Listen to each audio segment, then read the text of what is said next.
All right, hey guys, I want to go over the Cayman Islands example from class and from the slides from the book, where it talks about the difference between renting a taxi and renting a rental car in order to move around the island. You're on vacation or something like that. And I really want to look at it because it's a clever way of investigating income and substitution effects. So the basic picture that we're going to draw is you have a choice between consuming miles, driving around the island, and all other consumption. We'll put a composite good C. Okay, and you have an initial budget constraint where if you want to buy a taxi to go everywhere, there's some certain costs. And in this case, the taxi costs about $1 a mile. So we have a budget constraint that shows that. You have 2,000 total dollars. So the upper boundary there, the intercept is $2,000 in all other consumption, and you can consume anywhere along this budget constraint. So we know there's some optimum bundle. You're at a utility, you have a utility function, you're at an optimum bundle, let's call that A, and you're presented with another option. The other option is to take a rental car. It's cheaper per mile, but we know that there's some fixed upfront fee. So at first you might be tempted to say, well, okay, miles is cheaper now under the rental car scenario. So that's kind of like a decrease in the price of this good. So maybe what I should do is I should draw a budget constraint that goes out like that. And of course, I would be at some point on a higher indifference curve. I would be at some point, we'll call that C, because that's what we traditionally do.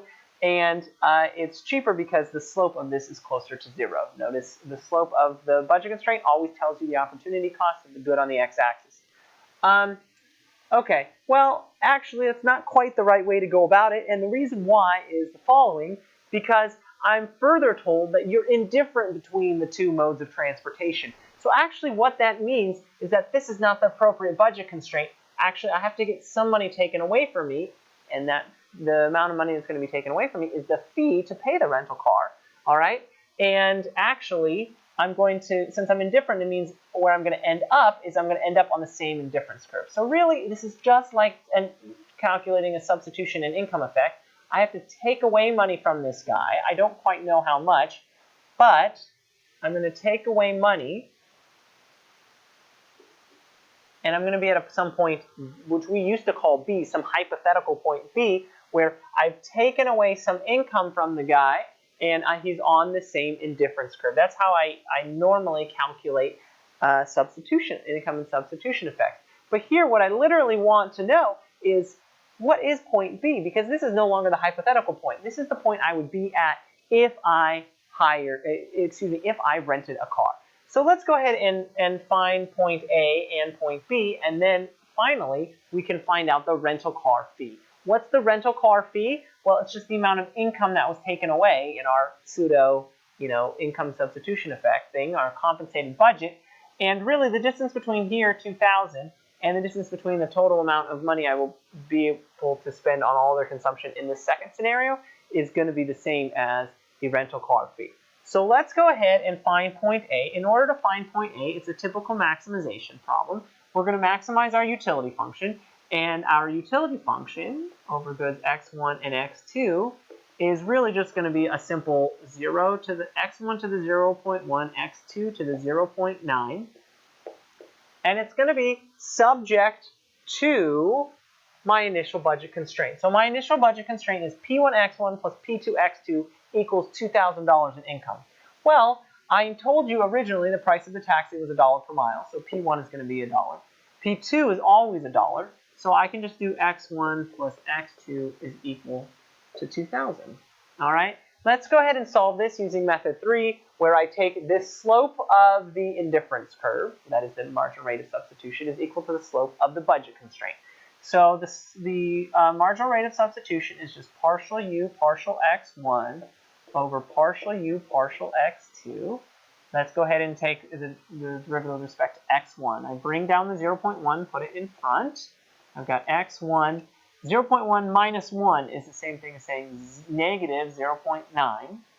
x2 I haven't touched. It's just x2 to the 0.9. All right, and that was partial u partial x1. Now let's do partial u partial x2. So I take down the derivative, or the exponent. I have 0.9 x1 still stays at 0.1, but x2 now is 0.9 minus 1, so that should be negative 0.1. Okay, and when we go ahead and solve that out, 0.1 divided by 0.9, I'm just going to rewrite that as 1/9 to be a little bit more simple. If I take down the x1, it's negative 0.9. If I take it down, it's going to be x1 to the positive 0.9, and I have an x1 to the positive 0.1, so I can add those together. 0.9 plus 0.1 is just x1 to the first power. I can do the same thing with x2. When I move x2 up here, this negative 0.1 becomes positive 0.1, and I have x2 to the first power. Remember, when you have a Cobb-Douglas function, you're always going to get a marginal rate of substitution that looks like some number x2 over x1.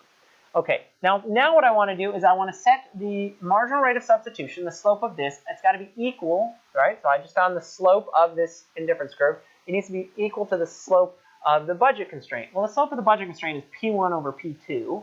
P1 is 1, P2 is 1, so it's just the same thing as saying 1 over 1.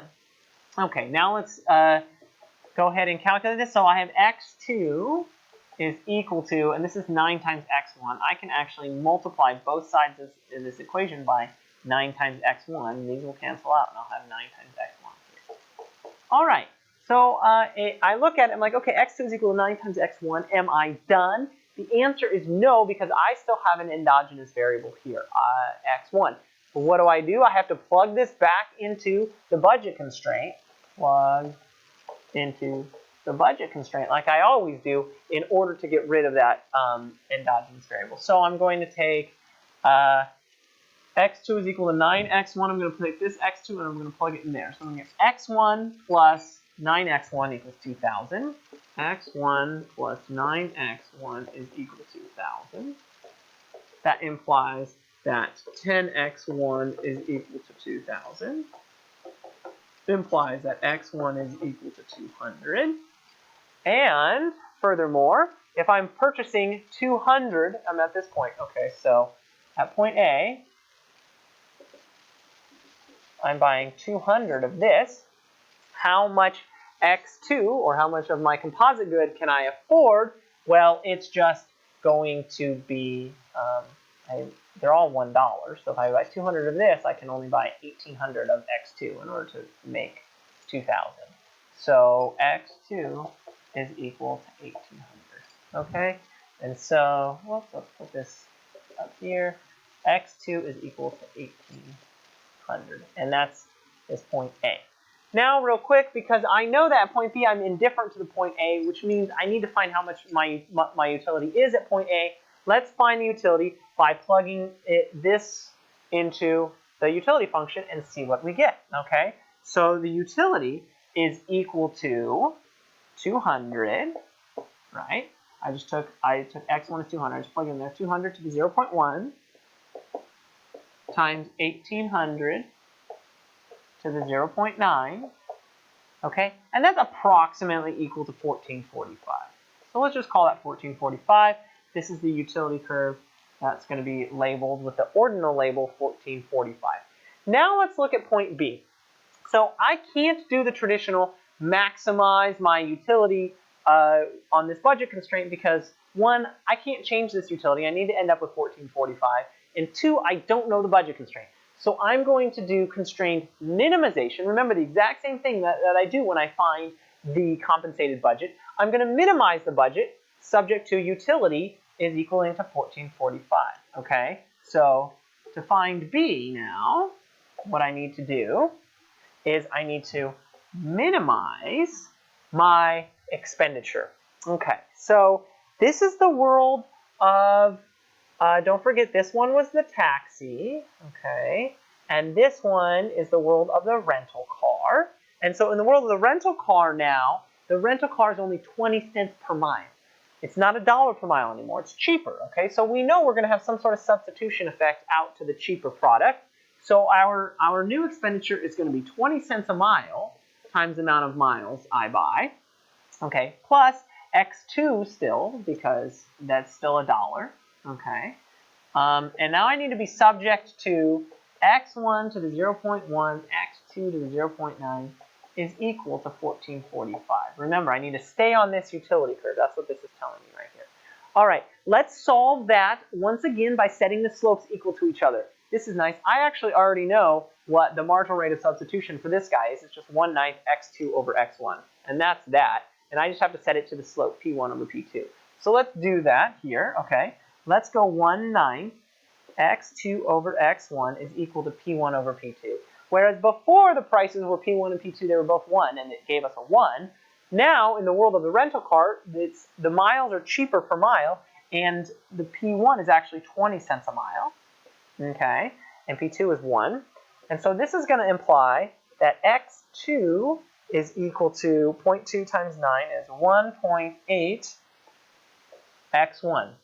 Once again, I'm not done because I have an endogenous variable here. I need to know how much x2 I have. Well, I can't plug it into a budget constraint like I did last time because I don't have a budget constraint yet. But what I do have is this constraint. I do have this constraint that I have to stay on this utility curve. So let's plug it into that one. Okay, plug into the constraint. And so x2 is equal to 1.8 x1. So I have x1 to the 0.1 times x2, but I'm going to substitute 1.8 x1 for that. To the 0.9 is equal to 1445. Okay. If you look at this, this is 1.8 to the 0.9, and it's also x1 to the 0.9. So that is the same as saying x1 to the 0.1, x1 times x1 to the 0.9 times 1.8 to the 0.9 is equal to 1445. Okay, x1 to the 0.1, x1 to the 0.9 is just plain old x1. x1 is equal to 1445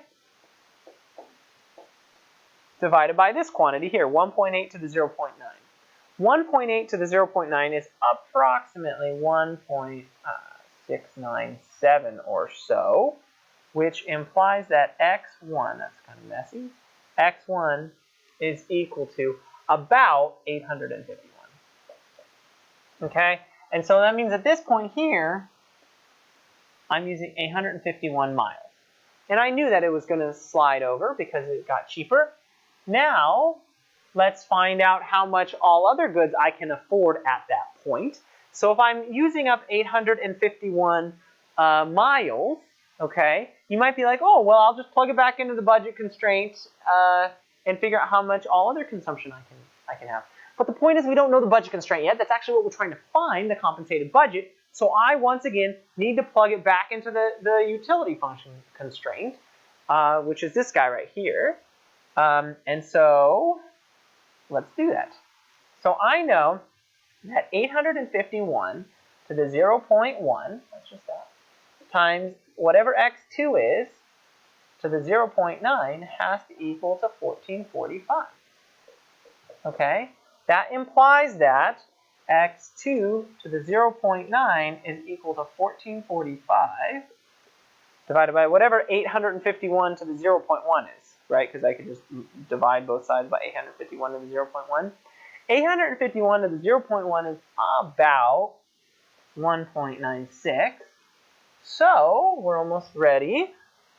This implies that x2 to the 0.9 is equal to 1445 divided by 1.96, which is about 736.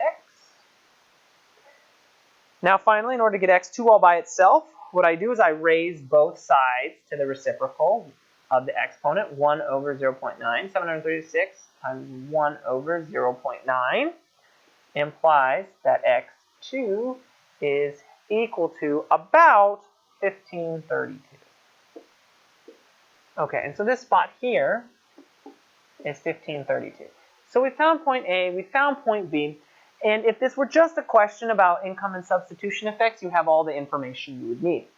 However, the final question, this question kind of put a twist on it and said, how much income did we have to take away from the individual to get to that compensated budget? It's the same thing as saying, how much is the rental car fee? And so we can just look at this. we can say, hey, I'm buying $1,532 of all other consumption.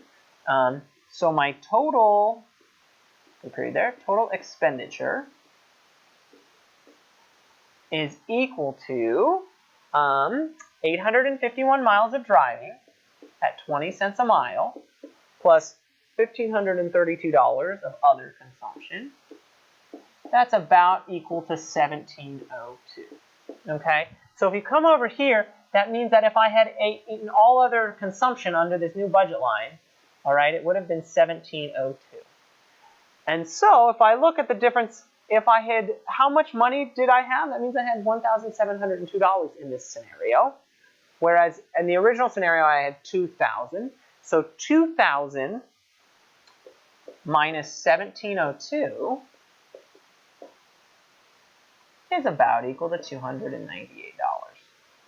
Okay, so the rental car fee must have been about $298 in order to suck out that much income from him to let him be on that same indifference curve. The key here was that little piece of information that said you're indifferent between the two options. I hope that helps. Good luck.